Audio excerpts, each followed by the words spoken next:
കൂട്ടുകാരെ, അമ്മേൻ്റെ അടുത്ത് കുറച്ച് ജനറൽ നോളജ് ചോദ്യം ചോദിക്കാൻ പോവാണ്. ഞാനതിന് അറിയാവുന്നതിൻ്റെ ഉത്തരം പറയാം. അറിയാൻ പാടില്ലാത്തൊക്കെ നിങ്ങൾ കമൻ്റായിട്ട് രേഖപ്പെടുത്തണം. അപ്പോൾ ചോദിക്കാമേ? ചോദിച്ചു തുടങ്ങട്ടെ. ആ. മൈ സ്റ്റോറി എഴുതിയ ഇന്ത്യൻ പ്രധാനമന്ത്രി ആരാണ്? ഇന്ദിരാഗാന്ധി. ഇന്ദിരാഗാന്ധി. ശരി ഉത്തരം. കണ്ണകിയുടെ കഥ പറയുന്ന ഇതിഹാസം ഏതാണ്? ചിലപ്പതികാരം. ചിലപ്പതികാരം.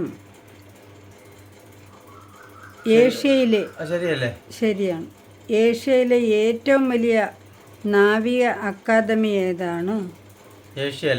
ഏഷ്യയിലെ ഏറ്റവും വലിയ നാവിക അക്കാദമി ഏത്? ഏഴിമല. ഏഴിമല. ശരി ഉത്തരം. ഡോബർമാൻ നായ്ക്കൾ ഏത് രാജ്യക്കാരാണ്?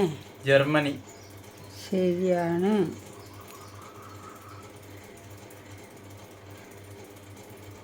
ഗിസയിലെ പിരമിഡ് ഏത് രാജ്യത്താണ്? ഈജിപ്റ്റ്. ശരിയാണ്. പാർഥനോൺ ഏത് നഗരത്തിലാണ്? പാർഥനോണോ?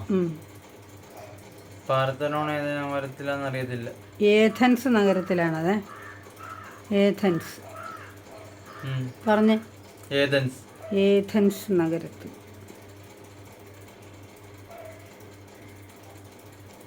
ഷെഹൻഷാ എന്നറിയപ്പെട്ട ചക്രവർത്തി ആരാണ്? അലക്സാണ്ടർ.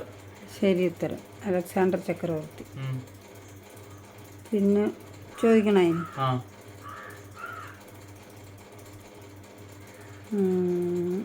ആദ്യ റോമൻ ചക്രവർത്തി ആരാണ്? അറിയത്തില്ല. Augustus Caesar. Augustus Caesar. ഞാൻ പറഞ്ഞല്ലോ. എന്നാ വേറൊരെണ്ണം ചോദിക്കാം കൂട്ടുകാർക്കായിട്ട്. തട്ടേക്കാട് പക്ഷിസങ്കേതം ആരുടെ സ്മരണ നിലനിർത്തുന്നു? അറിയത്തില്ല. കൂട്ടുകാര് പറയട്ടെ. തട്ടേക്കാട് പക്ഷിസങ്കേതം ആരുടെ സ്മരണ നിലനിർത്തുന്നു എന്ന ചോദ്യം സബ്സ്ക്രൈബേഴ്സ് പറയട്ടെ. അപ്പം ശരി കൂട്ടുകാരെ, അപ്പം ഇത്ര ഇന്നത്തെ വീഡിയോയിൽ ഇത്രയുള്ളൂ.